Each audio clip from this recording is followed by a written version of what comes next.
السلام عليكم ورحمة الله وبركاته. أسهل كيكة ممكن تحضروها، اقتصادية بمكونات بسيطة متواجدة في كل بيت.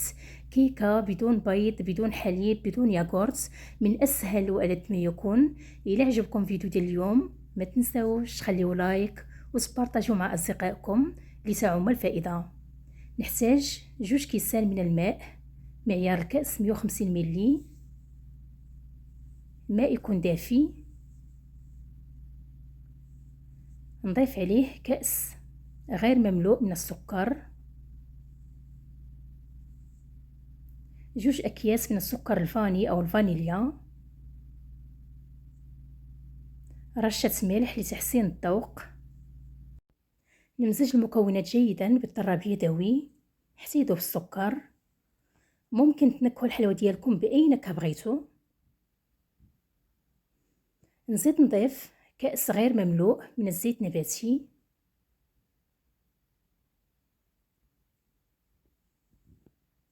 نمزج المكونات جيدا.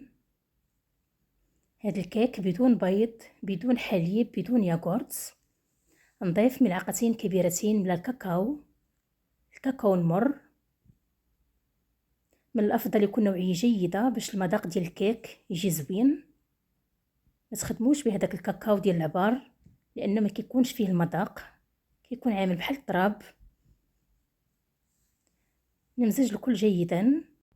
هذا الكيك بدون بيض، بدون حليب، بدون ياغورت، اقتصادي في متناول الجميع. نزيد نضيف الدقيق بشكل تدريجي اللي غربلته من قبل. الكأس الأول من الدقيق، الكأس الثاني، خميرة الحلويات 16 غرام، 2 أكياس.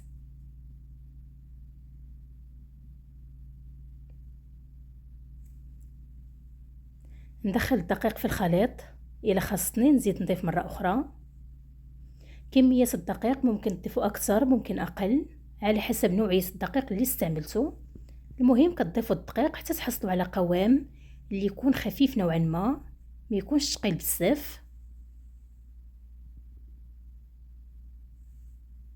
الخليط مازال عندي خفيف، غنزيد نضيف الدقيق. نضيف نصف كأس من الدقيق.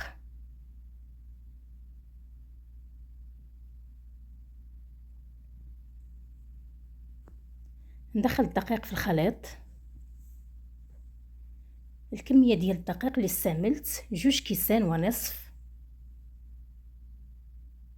أنا المكونات كلهم وزنتهم بالكاس، نفس الكاس وزنت به المكونات كاملة.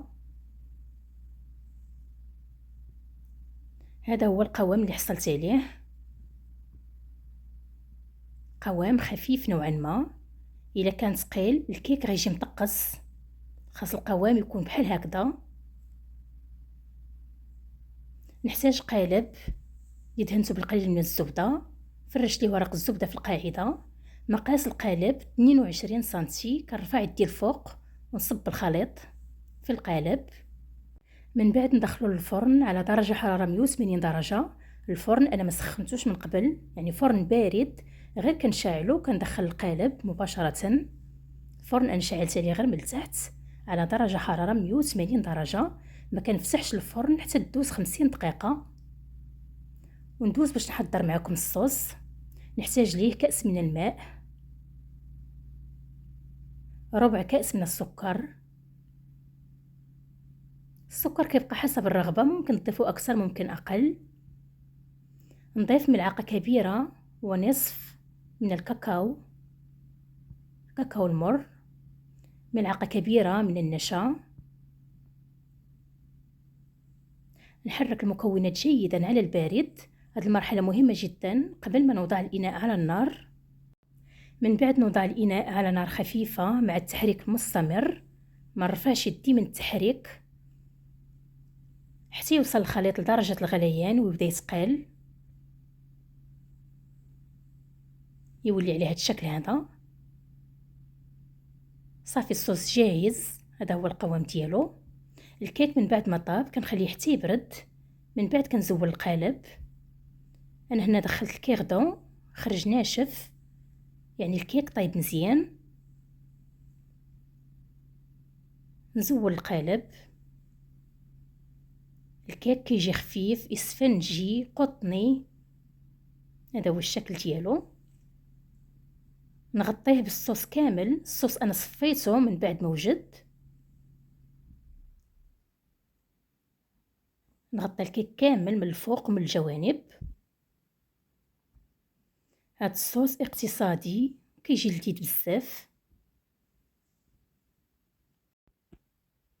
نغطي الكيك كامل بالصوص، من بعد ندخلو للثلاجة حتى يبرد الكيك ويتماسك هاد الصوص، ونعاود نرجع معكم عند التقديم. من بعد ما برد الكيك وتماسك هذاك الصوص، قبل ما نقدمو تنزينو. انا زينته بالشوكولاط فيرميسيل من الجوانب على هذا الشكل هذا. التزيين كيبقى اختياري، ممكن تزينوه بالشكل اللي بغيتو او اللي متوفر عندكم، وممكن تقدموه بدون تزيين حتى هو كيبقى زوين. انا عملت في الجوانب الشوكولاط فيرميسيل وعملت شويه في الوسط على هذا الشكل هذا.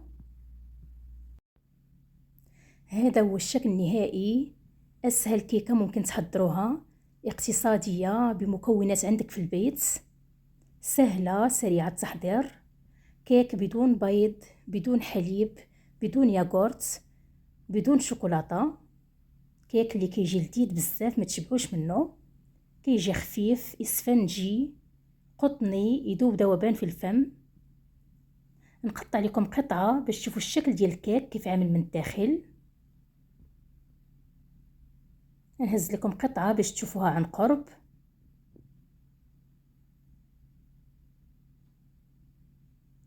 هذا هو الشكل ديال الكيك كيف عامل.